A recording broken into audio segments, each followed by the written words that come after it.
जय हिंद। आज के हम इस नए वीडियो में पढ़ने वाले हैं गंधीय सूचक के बारे में। तो आज का हमारा नया टॉपिक रहेगा गंधीय सूचक। जैसा कि हमने आप लोगों को पिछले वाले वीडियो में फर्स्ट वीडियो में क्या बताया था, फर्स्ट वीडियो में आप लोगों को ये बता दिया था कि अम्ल क्या होती है। उसके बाद हम लोग ये भी बताया थे कि क्षार क्या होती है और अम्ल और क्षार में अंतर भी स्पष्ट करके बताए थे। साथ ही साथ हम आपको ये भी बता दिए थे कि कहाँ से आपका ऑब्जेक्टिव क्वेश्चन पूछा जाता है और कहाँ से सब्जेक्टिव क्वेश्चन पूछा जाता है। उसके बाद हमने आपको सूचक के बारे में बताया था कि सूचक कितने प्रकार के होते हैं। एक होता है आपका कृत्रिम सूचक, दूसरा प्राकृतिक सूचक और तीसरा क्या होता है गंधीय सूचक। आज से हम लोग गंधीय सूचक के बारे में पढ़ेंगे और गंधीय सूचक को पढ़ने के बाद उसके बाद हम उसको आगे टॉपिक को क्लियर करेंगे। ठीक है, आइए सबसे पहले गंधीय सूचक समझते हैं। अच्छा, आप लोग जानते हैं कि गंध क्या होता है? कोई भी सड़ा हुआ गला हुआ चीज होता है और उससे बदबू आती है तो उसे हम लोग क्या बोलते हैं कि गंध आ रही है। ठीक है, गंध आ रही है।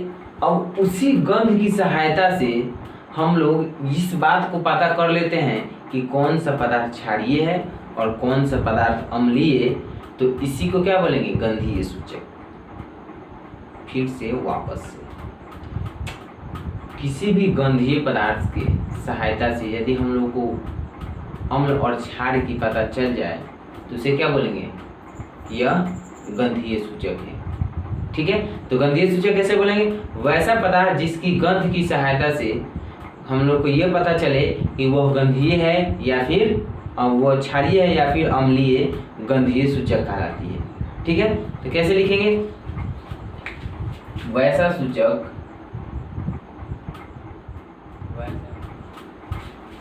सूचक जिसके गंध की सहायता से अम्ल और क्षार की पता लगाया जा सके, गंधीय सूचक कहलाता है। एक बात हमने आप लोगों को बताना भूल गए, क्योंकि जैसे हमने वो पिछले वाले वीडियो जब अपलोड किए थे तो उस वीडियो को आप लोगों ने बहुत अच्छा से प्यार दिया था, लाड दिया था। बहुत अच्छे अच्छे कमेंट भी आए थे कि सर आपका वीडियो अच्छा है, और ये भी आया था कि सर नोट्स भी अच्छा है। तो यदि आप लोग नए हैं चैनल पर तो आप लोग एक बार जाकर वीडियो के डिस्क्रिप्शन लिंक में देखिएगा।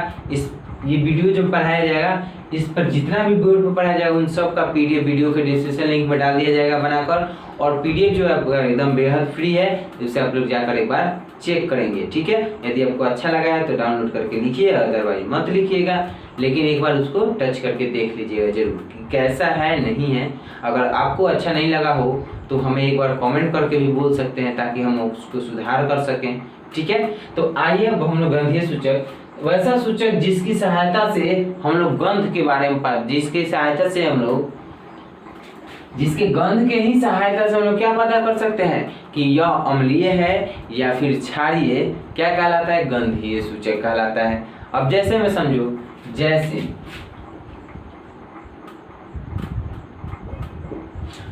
में एक मैं आपको उपाय बता रहा हूं। जैसे आपके घर में सब कोई तो प्याज देखता होगा, प्याज को क्या कीजिएगा कि जाकर सड़ा कर और फ्रिज में रख दे, फिर 2 दिन बाद उसको निकाल के छोड़ दे, देखिएगा उससे कितना बदबू निकलेगा।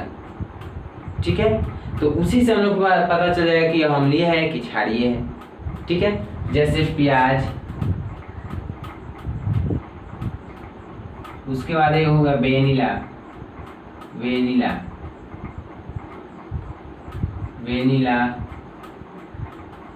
और ये वेनिला के बाद होगा लौंग तेल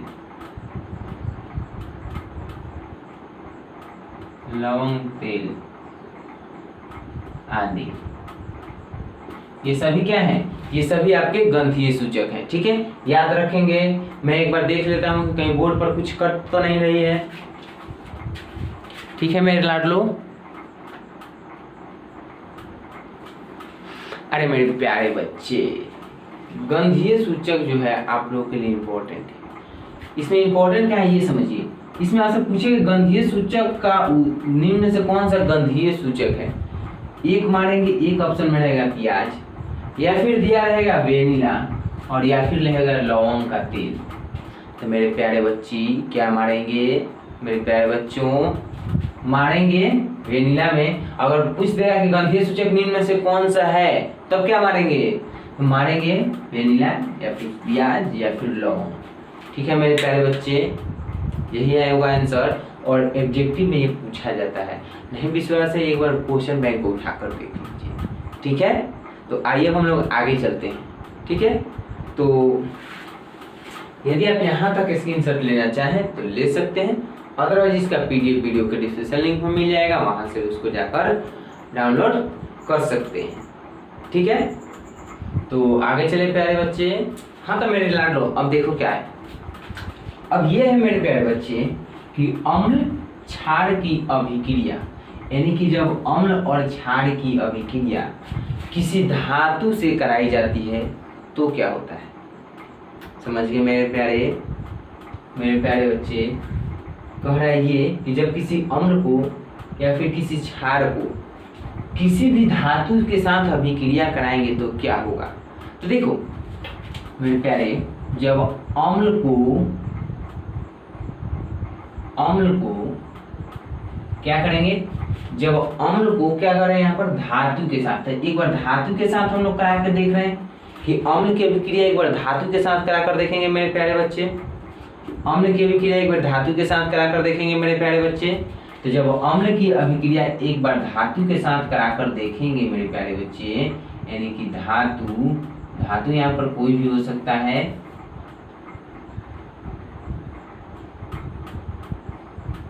धातु, तब देखिएगा क्या निकलता है। जब अम्ल की अभिक्रिया धातु के साथ कराई जाती है मेरे प्यारे बच्चे, तो निकलता है आपका क्या, एक होता है उसमें लवण बनता है, लवण,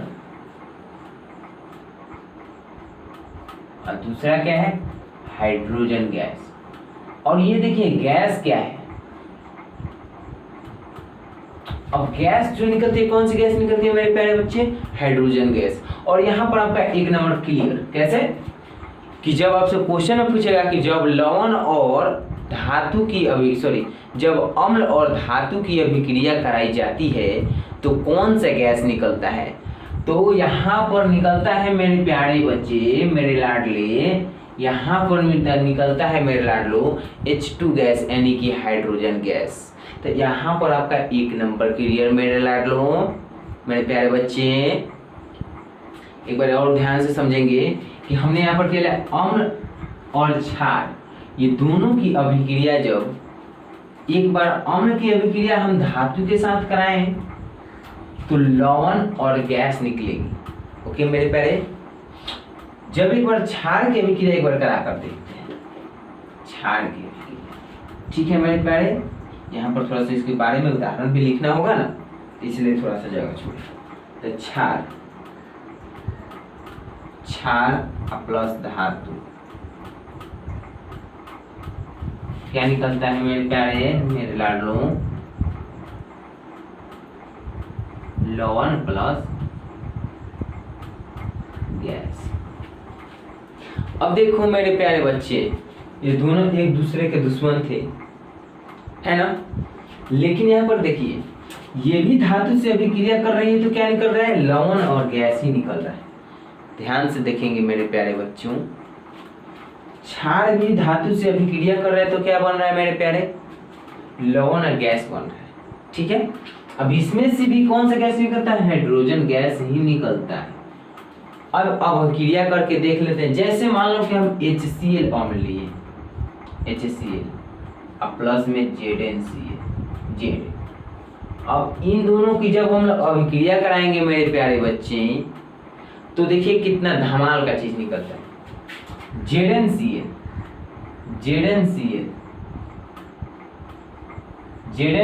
प्लस में H2 गैस निकल रहा है। तो यही बात आपसे पूछेगा ऑब्जेक्टिव में मेरे प्यारे बच्चों कि HCl और Zn की अभिक्रिया कराने पर कौन सी गैस निकलती है। तो आप जानते हैं कि हाइड्रोजन गैस निकलती है, इस बात को समझ गए मेरे प्यारे बच्चों। ये आपसे 1 नंबर का ऑब्जेक्टिव में पूछा जा सकता है, या फिर आपसे 2 नंबर का कैसे पूछेगा कि अम्ल की अभिक्रिया, अम्ल और क्षार की अभिक्रिया धातु के साथ कराकर समझाइए। तो धातु के साथ जब आप कराएंगे तो एक बार अम्ल की अभिक्रिया धातु के साथ करा दीजिएगा और एक बार क्षार की अभिक्रिया धातु के साथ करा दीजिएगा। तो जब एक बार अम्ल की अभिक्रिया धातु के साथ कराएंगे तो लवण और गैस निकलेगी, और जब एक बार क्षार की अभिक्रिया धातु के साथ कराएंगे तो ये भी लवण और गैस निकलेगी। और कौन सा गैस निकलेगी मेरे प्यारे बच्चों, तो हाइड्रोजन गैस और हाइड्रोजन गैस। ठीक है, अब ये ऑब्जेक्टिव में कैसे पूछेगा, तो पूछेगा कि अम्ल और धातु की अभिक्रिया कराने पर कौन सा गैस निकलता है, तो हाइड्रोजन गैस निकलता है। धातु की अभिक्रिया कराने पर कौन सा गैस निकलता है, हाइड्रोजन गैस निकलता है। ठीक है मेरे प्यारे बच्चों, हो गया, समझ में आ गया। एक बार हम ले लेते हैं क्या, एक बार ले लेते हैं सोडियम हाइड्रोक्साइड, सोडियम हाइड्रोक्साइड और प्लस में ZnCl। देखो इसका जब हम लोग अभिक्रिया कराएंगे तो बनेगा क्या, डाई सोडियम, उसके बाद ZnO2 और प्लस में H2 निकलेगी। ठीक है, तो यही हो गया आपका धातु की अभिक्रिया। धातु की अभिक्रिया अम्ल और क्षार के साथ कराई जाती है तो यही निकलता है। और आपसे ऑब्जेक्टिव भी कैसे पूछा जाता है ये सभी बातें बता दी गई मेरे प्यारे बच्चे। ठीक है, यदि आप चाहें तो इसका नोट कर सकते हैं, अदरवाइज इसका PDF वीडियो के डिस्क्रिप्शन लिंक में मिल जाएगा। ठीक है, मैंने आपसे बोला है कि 95 प्लस आपका साइंस में कहीं भी नहीं जाएगा, इसका मैं गारंटी लेता हूं। और पूरा सिलेबस इस साल क्लियर करेंगे, इस साल दशहरा के पहले तक आप लोगों का सिलेबस क्लियर हो जाएगा। और उसके बाद केवल आपको साइंस का रिवीजन मारना है, टेस्ट देना है, साइंस का टेस्ट देना है, उसके बाद उसका सब्जेक्टिव याद करना है, ऑब्जेक्टिव याद करना है। टेस्ट में नंबर कम आए तो आपको उस पर फोकस करना है, लेकिन अब इस साल टारगेट है कि एक भी बच्चा का 95 प्लस से कम नहीं आने देंगे। ठीक है, अब हम लोग आगे चलते हैं। आगे चलते हैं कि जब अम्ल और धातु की अभिक्रिया, अम्ल और क्षार की अभिक्रिया धातु ऑक्साइड के साथ कराई जाती है तो किस तरह का रिएक्शन होता है। ठीक है, तो आइए स्क्रीनशॉट ले सकते हैं तो ले लीजिए। तो अब आइए मेरे प्यारे बच्चों, अब हम लोग आगे समझते हैं। आगे क्या है कि अम्ल और क्षार की अभिक्रिया, सॉरी यहाँ पर क्षार नहीं होगा, अम्ल की अभिक्रिया। अब मेरे प्यारे बच्चों यहाँ पर है क्या, अम्ल की अभिक्रिया धातु कार्बोनेट के साथ कराने, क्या है, अम्ल की अभिक्रिया धातु कार्बोनेट के साथ कराने पर क्या प्राप्त होता है। अब देखिए, जब अम्ल की अभिक्रिया धातु कार्बोनेट के साथ कराई जाती है, जब अम्ल की अभिक्रिया धातु कार्बोनेट के साथ कराई जाती है तो एक आपका प्राप्त होता है लवण, और दूसरा क्या होता है गैस, CO2 गैस यानी कि कार्बन डाइऑक्साइड गैस, और तीसरा क्या है, जल प्राप्त होता है। ठीक है, तो आपसे अम्ल की अभिक्रिया धातु कार्बोनेट के साथ कराई जाएगी तो क्या प्राप्त होगा, अम्ल की अभिक्रिया धातु कार्बोनेट के साथ प्राप्त करने पर लवण और गैस का निर्माण होता है, उसके बाद जल भी बनता है। ठीक है, ये हो गया। अब देखिए कुछ उदाहरण कैसे हैं, जैसे हाइड्रोक्लोरिक अम्ल, और हाइड्रोक्लोरिक अम्ल को जैसे ही हम लोग सोडियम कार्बोनेट यानी कि सोडियम कार्बोनेट के साथ जब हम लोग कराएंगे, सोडियम कार्बोनेट के साथ, तो वो आपका NaCl में टूटेगा, और NaCl में टूटने के बाद उसका CO2 गैस निकलेगा और उसके बाद जल भी बाहर निकलेगी। ठीक है, अब आपसे ऑब्जेक्टिव में कैसे पूछेगा कि जब अम्ल की अभिक्रिया धातु कार्बोनेट के साथ कराने पर कौन सा रिएक्शन, कौन सा गैस निकलता है, तो वो निकलता है आपका कार्बन डाइऑक्साइड गैस, तो कार्बन डाइऑक्साइड गैस मारेंगे। अब निचला वाला 2 नंबर देखिए, यहाँ पर थोड़ा सा है क्या, ये बाइकार्बोनेट है, धातु बाइकार्बोनेट, यानी कि जब 2 को कार्बोनेट लगाओ यानी कि बाइकार्बोनेट है, या फिर इसको बोलते हैं क्या, सोडियम हाइड्रोकार्बोनेट। ठीक है, इसको हाइड्रोकार्बोनेट बोलते हैं। यहाँ पर लिखा रहेगा क्या कि जब अम्ल की अभिक्रिया बाइकार्बोनेट के साथ कराने पर क्या प्राप्त होता है, तो अम्ल की अभिक्रिया बाइकार्बोनेट के साथ जब कराएंगे, मतलब अब ये दूसरा नंबर बता रहे हैं, यहाँ पर मान लो यहाँ पर बाइकार्बोनेट लिखा होता, अगर यहाँ पर धातु बाइकार्बोनेट लिखा होगा तो बाइकार्बोनेट लिखा होगा तो वहाँ पर क्या होगा, अम्ल और धातु बाइकार्बोनेट की अभिक्रिया सेम होगी, लवण और CO2 गैस ही निकालेगी प्लस में जल। लेकिन यहाँ पर एक कारण क्या हो जाएगा, जैसे हम लोग बाइकार्बोनेट के साथ जब कराते हैं तो वो भी उतना ही निकालता है जितना ये वाला निकालता है, तो बाइकार्बोनेट के साथ कराने पर क्या निकलता है, CO2 गैस। ठीक है, और उसके बाद जल, तो आप जानते हैं जल निकलता है, उसके बाद ये NaCl से बनता है नमक। ठीक है, अब देखिए आप सब्जेक्टिव में कैसे पूछेगा कि जब अम्ल की अभिक्रिया बाइकार्बोनेट के साथ, या फिर ऐसे पूछेगा कि जब अम्ल की अभिक्रिया हाइड्रोकार्बोनेट के साथ कराई जाती है तब क्या होता है। तो जब अम्ल की अभिक्रिया हाइड्रोकार्बोनेट के साथ भी कराई जाती है तो CO2 गैस ही निकलता है, और जब अम्ल की अभिक्रिया धातु कार्बोनेट के साथ या फिर कार्बोनेट के साथ कराई जाती है तो वो भी क्या निकलता है, CO2 गैस ही निकालता है। समझ गए मेरे प्यारे बच्चों? यहाँ तक आपको बात समझ में आई? यदि नहीं आई हो तो एक बार फिर से रिप्ले करके वीडियो को देख लीजिएगा ताकि आप लोगों को और भी बात क्लियर हो जाए। ठीक है, नंबर में एक भी नंबर नहीं करना चाहिए जितना टारगेट है। ठीक है, अब हम लोग आगे चलते हैं क्या कि जो कार्बन डाइऑक्साइड जो आपका प्राप्त हुआ है, इस कार्बन डाइऑक्साइड को यदि हम चूने के पानी में प्रवाहित करें तो क्या प्राप्त होता है, यानी कि कार्बन डाइऑक्साइड जो आपको प्राप्त हुआ है, यही कार्बन डाइऑक्साइड यदि हम चूने के पानी में प्रवाहित करें तो क्या प्राप्त होगा, इसी पर बात करेंगे। और ये आपसे ऑब्जेक्टिव में पूछा जाता है, इसे आप लोग याद रखेंगे। 2 नंबरिया में भी पूछा जाता है, बोलेगा कि अम्ल की अभिक्रिया धातु कार्बोनेट के साथ कराइए, तो वहां पर लिखना पड़ेगा अम्ल की अभिक्रिया धातु कार्बोनेट के साथ कराने पर लवण और कार्बन डाइऑक्साइड गैस निकलता है। और साथ उसके बाद एक उदाहरण दे दीजिएगा दोनों में से कोनो एक हो। ठीक है, उसके बाद आपको इसके पीछे क्या बताते हैं कि अम्ल और धातु की अभिक्रिया क्षार के साथ, अम्ल और धातु की अभिक्रिया उसे एक बार बना दीजिएगा, फिर उसके बाद अम्ल धातु और क्षार की अभिक्रिया एक साथ। ठीक है, तो आप चाहे तो स्क्रीनशॉट ले सकते हैं, अदरवाइज वीडियो के डिस्क्रिप्शन लिंक में है ही। ठीक है, टेक ए स्क्रीनशॉट। अब आइए हम लोग प्यारे बच्चों ये समझते हैं कि जब चूने के पानी में कार्बन डाइऑक्साइड को प्रवाहित किया जाता है तब क्या प्राप्त होता है। ठीक है, अब चूने के पानी का रासायनिक सूत्र क्या होता है आप जानते हैं। इसका मतलब ये नहीं कि आप लोग नहीं जानते हैं, आप लोग जानते हैं चूने के पानी का रासायनिक सूत्र क्या होता है। और चूने के पानी में जब कार्बन डाइऑक्साइड को मान लो कि हल्का सा मिलाया जाता है तो क्या प्राप्त होता है, तो जैसे चूने का पानी का आप लोग जानते हैं कि कैल्शियम हाइड्रोक्साइड, और कैल्शियम हाइड्रोक्साइड जैसे ही हम लोग इसमें चूने का कार्बन डाइऑक्साइड को मिलाएंगे तो ये आपका किस रूप में परिवर्तित हो जाएगा, ये आपका परिवर्तित होगा कैल्शियम कार्बोनेट के रूप में। समझ गए मेरे प्यारे बच्चों? समझ गए? ये आपसे ऑब्जेक्टिव में पूछा जा सकता है, याद रखिएगा मेरे प्यारे बच्चों।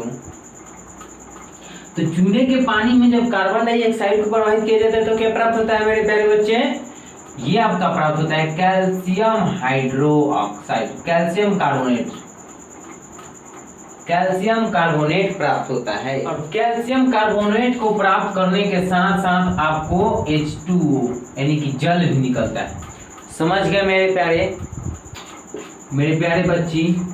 समझ गई कि कैल्शियम चूने के पानी में जब कार्बन डाइऑक्साइड को मिलाया जाता है तो आपको कैल्शियम कार्बोनेट और हाइड्रोजन यानी कि जल निकलता है। उसमें से कैल्शियम कार्बोनेट तो देगा ही, साथ ही साथ उसमें से जल भी देगा। समझ गए?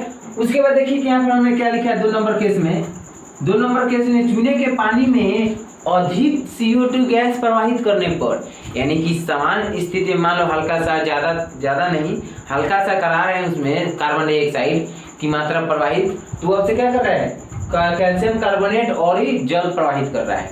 लेकिन उसमें अधिक मात्रा में यदि कार्बन डाइऑक्साइड को प्रवाहित किया जाएगा तब क्या प्राप्त होगा। अगर उससे भी अधिक मात्रा में जब कार्बन डाइऑक्साइड को प्राप्त डाला जाएगा तो अब कैल्शियम कार्बोनेट में और भी अधिक CO2, तो कैल्शियम कार्बोनेट में और भी ज्यादा CO2 की मात्रा मिलाने पर, जैसे ही इसमें और भी ज्यादा CO2 मात्रा मिलाएंगे तो ये आपसे किस रूप में टूटेगी, कैल्शियम हाइड्रोकार्बोनेट के रूप में। अब आपसे ऑब्जेक्टिव कैसे पूछेगा कि जब चूने के पानी में गैस कार्बन डाइऑक्साइड को मिलाया जाता है तो क्या प्राप्त होता है, कैल्शियम कार्बोनेट। और कैल्शियम कार्बोनेट में अधिक मात्रा में पूछेगा कि अधिक मात्रा में कार्बन डाइऑक्साइड को मिलाने पर क्या प्राप्त होगा, तो अधिक मात्रा में कार्बन डाइऑक्साइड को मिलाने पर कैल्शियम हाइड्रोक्साइड प्राप्त होता है। और कैल्शियम हाइड्रोक्साइड का आप लोग जानते हैं कि CaHCO3, ये हो गया आपका कैल्शियम हाइड्रोक्साइड का सूत्र और उसके बाद आपका क्या देगा, जल देगा। ठीक है, तो यहाँ तक यदि आप बात समझ गए हैं तो स्क्रीनशॉट ले सकते हैं, अदरवाइज इसका पीडीएफ वीडियो की डिस्क्रिप्शन लिंक में डाला गया है, जाकर वहां से भी ले सकते हैं। समझ गए मेरे प्यारे बच्चे, मेरे लाडलो। या सब्जेक्टिव में कैसे पूछेगा कि जब चूने के पानी में कार्बन डाइऑक्साइड को प्रवाहित किया जाता है तो क्या प्राप्त होता है, तो कैल्शियम कार्बोनेट।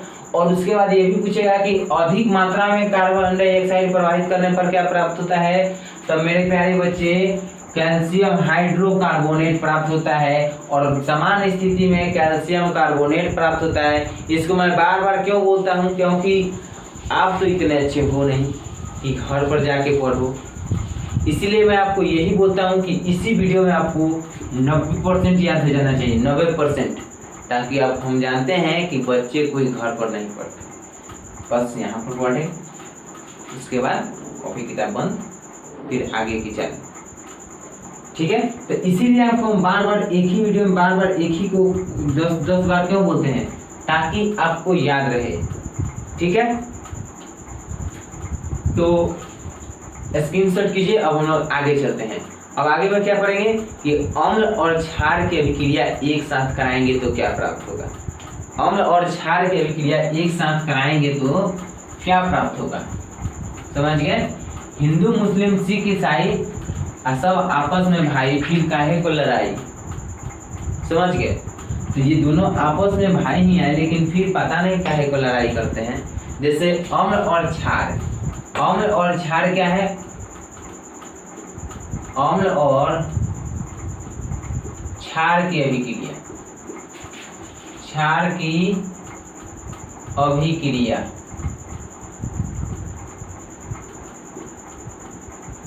एक साथ,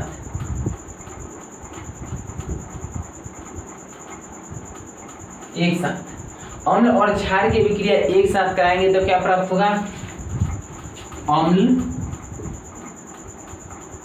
अम्ल भाई प्लस में क्षार, मेरे प्यारे बच्चों लवण, प्लस में लवण प्राप्त होगा। और उसके बाद क्या निकलेगा, उसके बाद आपका निकलेगा, उसके बाद आपका क्या निकलेगा मेरे प्यारे बच्चों, जल। अब देखो जब अम्ल और क्षार की अभिक्रिया हम लोग कराएंगे मेरे प्यारे बच्चे, जब अम्ल और क्षार की अभिक्रिया कराएंगे तो ये आपका एक लवण देगा। ये दोनों आपस में क्या करेंगे कि अपने अपने गुण को नष्ट कर देंगे, और नष्ट करने के बाद एक लवण देगा जिसको हम लोग क्या बोलेंगे, उदासीन, और उसके बाद क्या देगा, जल देगा। तो अम्ल और क्षार की अभिक्रिया एक साथ जब करती है तो एक लवण प्राप्त होता है, और जिसे हम लोग क्या बोलते हैं, उदासीन लवण, और उसके बाद क्या प्राप्त होता है, जल।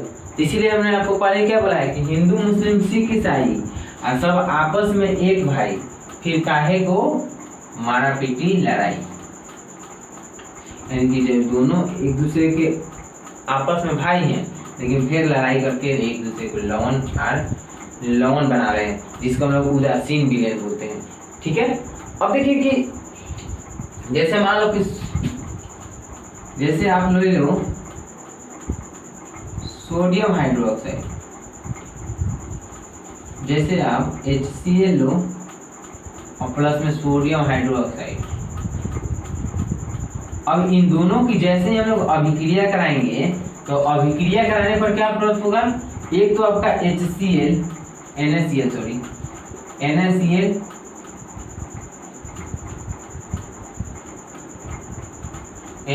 प्लस में जल प्राप्त होगा। यही है आपका अभिक्रिया, और ये आप लोगों के लिए बहुत ही इंपॉर्टेंट है, क्योंकि ये ऑब्जेक्टिव में पूछा जाता है। जितने भी हम अभिक्रिया कराएंगे सारे ऑब्जेक्टिव में पूछा गया है एक एक बार करके। तो क्या पता है कौन कब आ जाए, इसे कौन जानता है, इसे याद रखेंगे। अभी आप लोग के टाइम है, जितना मन उतना याद कीजिए, जितना मन। अब याद करने का मतलब ये नहीं कि दिन रात रटते रहिएगा, समझिए, साइंस समझने का चीज़ है। ठीक है, इसे समझेंगे तो इससे क्या समझेंगे कि जब अम्ल और क्षार की अभिक्रिया एक साथ कराई जाती है तो लवण प्राप्त होता है, और उसके बाद जल प्राप्त होता है।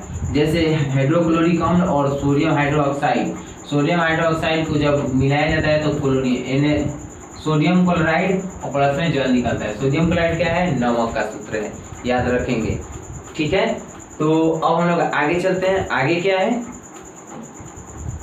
आगे का टॉपिक है आपका कि जब अम्ल और क्षार की अभिक्रिया जल के साथ कराई जाए तो, यानी कि जब अम्ल और क्षार को जल में मिलाया जाता है तो क्या प्राप्त होता है। तो आइए हम लोग आगे चलते हैं। अम्ल और क्षार को जब जल में मिलाया जाता है तो क्या प्राप्त होता है। स्क्रीनशॉट कर लिए होंगे, हमें आशा है आप लोग स्क्रीनशॉट कर लिए होंगे।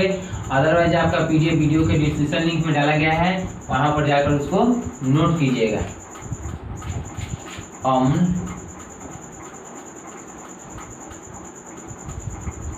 क्षार की जल मिलाने पर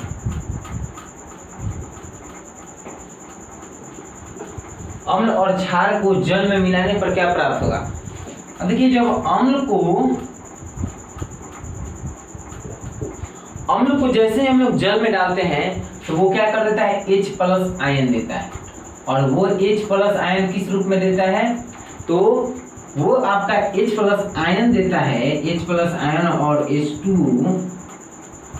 H2 ये मिलाकर आपको क्या देता है, ये आपको देता है H+ H3O देता है, ठीक है, यही देता है। तो अम्ल और क्षार को जब एक बार अम्ल और क्षार को जब हम लोग जल में मिलाते हैं तो क्या प्राप्त होता है, पहला तो अम्ल में यही प्राप्त होता है, ठीक है। अब ये प्यारे बच्चों हम लोग आगे चलते हैं क्षार के बारे में। देखिए, जब हम लोग क्षार में अम्ल को जब हम लोग क्षार में जब हम लोग जल को मिलाते हैं, जल को, तो वो आपको OH- देता है, OH- देता है। अब ये OH- अम्ल क्या देता है, अम्ल क्या देता है जल में मिलकर H+, जिसको हम लोग क्या बोलते हैं, हाइड्रोनियम आयन, और इसको क्या बोलेंगे, OH-, ठीक है। तो ये आपका क्षार में देता है और ये आपका अम्ल देता है। ऑब्जेक्टिव में कैसे पूछेगा कि अम्ल को जब जल में मिलाने पर कौन सा पदार्थ प्राप्त होता है, तो हाइड्रोनियम आयन, और क्षार को जल में मिलाने पर कौन सा प्राप्त होता है, तो OH। अब देखिए, इन दोनों को मिलाते समय सावधानी बरतनी चाहिए। क्या आप सब्जेक्ट में पूछेगा कि अम्ल और क्षार को मिलाते समय कौन सी सावधानियां बरतनी चाहिए। तो अम्ल को जब हम लोग जल में मिलाते हैं तो उतना ज़्यादा सावधानी नहीं बरतनी पड़ती है, हल्का सा उससे सेफ्टी रहना पड़ता है। लेकिन जैसे ही हम लोग क्षार को जल में मिलाएंगे तो उस समय हम लोग को बहुत ही डेडिकेट रहना पड़ेगा। क्षार को मिलाते समय आप लोगों को धीरे धीरे क्षार को मिलाना चाहिए जल में, और जल को जब धीरे धीरे क्षार में मिलाना चाहिए तो साथ ही साथ उसको हिलाता मिलाना चाहिए इसे हाथ से, ताकि वो जल्दी ही अभिक्रिया कर लेता है, क्योंकि वो जल्दी अभिक्रिया कर लेता है और जल्दी ही अभिक्रिया करने के साथ साथ आपको हानिकारक पहुंचा सकता है, ठीक है। तो ये हो गया। अब हम लोग आगे चलते हैं कि अम्ल की अभिक्रिया धातु ऑक्साइड के साथ, और उसके बाद हम पढ़ेंगे क्षार की अभिक्रिया अधातु ऑक्साइड। देखिए मेरे प्यारे बच्चों, जब अम्ल की अभिक्रिया धातु ऑक्साइड के साथ कराई जाती है तो क्या प्राप्त होता है। और देखिए, धातु ऑक्साइड के साथ जब अम्ल की अभिक्रिया कराई जाती है तो आपको क्या प्राप्त होता है। तो अम्ल की अभिक्रिया जब धातु ऑक्साइड के साथ कराई जाती है तो आपको एक तो प्राप्त होता है लवण, और उसके बाद जल प्राप्त होता है। यानी कि जब अम्ल की अभिक्रिया धातु ऑक्साइड के साथ कराएंगे तो आपको लवण प्राप्त होगा और साथ ही साथ जल प्राप्त होगा। और लवण जैसे कॉपर ऑक्साइड और HCl अम्ल को हम अभिक्रिया कराते हैं, कॉपर ऑक्साइड और HCl अम्ल को अभिक्रिया कराएंगे तो ये क्या प्राप्त होगा, ये आपको प्राप्त होगा कॉपर क्लोराइड, और साथ में जल H2O प्राप्त होगा। समझ गए मेरे प्यारे बच्चे। अम्ल की अभिक्रिया कॉपर ऑक्साइड के साथ कराने पर क्या प्राप्त होगा, कॉपर क्लोराइड प्लस में H2O यानी कि जल प्राप्त होगा। यहाँ तक बात समझ में आई।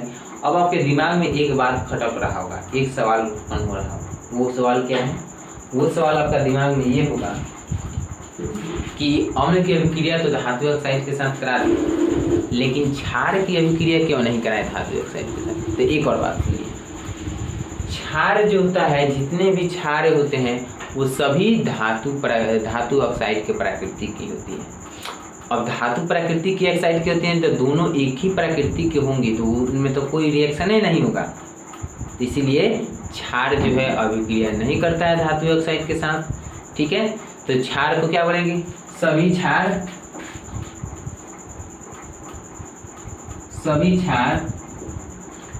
धातु ऑक्साइड के रूप में पाए जाते हैं। धातु ऑक्साइड के रूप में पाया जाता है। लिख लेंगे, 1 नंबर से आपसे पूछा जाएगा कि सभी क्षार धातु ऑक्साइड के रूप में पाया जाता है। पूछेगा आपसे ऑब्जेक्टिव में कैसे कि निम्न से कौन सा क्षारीय पदार्थ है, तो उस समय आप देखे रहेंगे कि धातु ऑक्साइड है तो भाई क्षारीय पदार्थ है। ठीक है, ये क्या करता है कि आपको ऑब्जेक्टिव में पहचानने में मदद करता है। और अम्ल क्या है? अम्ल जो है धातु ऑक्साइड से अभिक्रिया करता है और धातु ऑक्साइड से अभिक्रिया करने के साथ साथ आपको लवण और जल प्राप्त कराता है। ठीक है, लेकिन क्षार जो है धातु ऑक्साइड की प्रकृति की होती है, इसीलिए क्षार क्या करता है कि और धातु ऑक्साइड से अभिक्रिया करता है, लेकिन हम लोग को पता ही नहीं चलेगा जब दोनों सेम ही है तो किसको कहें कि कौन खराब है कौन बढ़िया है। इसीलिए अब हम लोग पढ़ते हैं कि धातु ऑक्साइड के साथ क्षार की अभिक्रिया, धातु ऑक्साइड के साथ क्षार की अभिक्रिया। यहाँ तक यदि आप बात को समझ गए हैं मेरे प्यारे बच्चे तो वीडियो को लाइक कीजिए, कमेंट कीजिए और अपने दोस्तों के साथ शेयर कीजिए। अब देखो मेरे प्यारे बच्चे कि जब क्षार की अभिक्रिया धातु ऑक्साइड के साथ कराई जाती है तो क्या प्राप्त होता है? जब क्षार की अभिक्रिया धातु ऑक्साइड के साथ प्राप्त कराई जाती है तो आपको लवण और जल ये भी देता है। लेकिन अब आपके दिमाग में एक और बात यही खटक रही होगी, सर क्षार की अभिक्रिया तो अधातु ऑक्साइड के साथ करा दिए, लेकिन लवण की अभिक्रिया कौन अधातु ऑक्साइड के साथ कराएगा? तो सॉरी, क्षार की अभिक्रिया तो हम लोग धातु ऑक्साइड के साथ करा ही दे, लेकिन अम्ल की अभिक्रिया कौन अधातु ऑक्साइड के साथ कराएगा? तो एक और बात सुनिए, जितने भी अम्लीय पदार्थ होंगे वो सभी क्या होंगे? अधातु ऑक्साइड की होंगे। ठीक है, मतलब कि अधातु ऑक्साइड की प्रकृति की होंगी। अब जैसे क्षार था धातु ऑक्साइड के साथ, तो क्षार था धातु ऑक्साइड तो वो तो अभिक्रिया नहीं किया, लेकिन अम्ल क्या है? अधातु ऑक्साइड के साथ है, तो ये काहे करेगा भाई? यो नहीं करेगा, तो यो नहीं करता है। यहाँ पर लिखिए कि अम्ल अधातु किसकी प्रकृति की होती है? तो अम्लीय प्रकृति की। समझ गए मेरे प्यारे बच्चे? अधातु किसकी प्रकृति की होती है? तो अम्लीय प्रकृति। सोडियम हाइड्रोक्साइड को जब हम लोग कार्बन डाइऑक्साइड से अभिक्रिया कराएंगे, जब हम लोग सोडियम हाइड्रोक्साइड की वो कार्बन डाइऑक्साइड से अभिक्रिया करेंगे तो क्या प्राप्त होगा? प्लस में H2O प्राप्त होगा। ठीक है, अब देखिए यहाँ पर अम्ल जो है धातु ऑक्साइड से साथ अभिक्रिया नहीं करता है। ठीक है, यदि आपको यहाँ तक वीडियो समझ में आया है तो वीडियो को लाइक, कमेंट, शेयर और अपने दोस्तों के साथ सब्सक्राइब कीजिए, क्योंकि 95 प्लस यहाँ पर क्या चल रहा है? टारगेट चल रहा है और ये आपको इस साल पूरा करना है। ठीक है, तो अब लोग मिलते हैं नेक्स्ट वीडियो में, तब तक के लिए। और नेक्स्ट वीडियो जो होगा किस पर होगा? तो हम लोग का होगा सार्वत्रिक सूचक। और सार्वत्रिक सूचक जो होता है आप लोगों के लिए बहुत ही इंपॉर्टेंट होता है, उससे सब्जेक्टिव ऑब्जेक्टिव बहुत ज़्यादा पूछे जाते हैं। ठीक है, तो यहाँ तक वीडियो समझ में आए तो लाइक, कमेंट, शेयर और अपने दोस्तों के साथ सब्सक्राइब कीजिए। साथ ही साथ कमेंट में ये भी बताइएगा कैसा लगा। ठीक है, वीडियो के डिस्क्रिप्शन में इसका PDF डाला होगा, वहाँ से उसको जाकर डाउनलोड कर लीजिएगा। ठीक है, जय।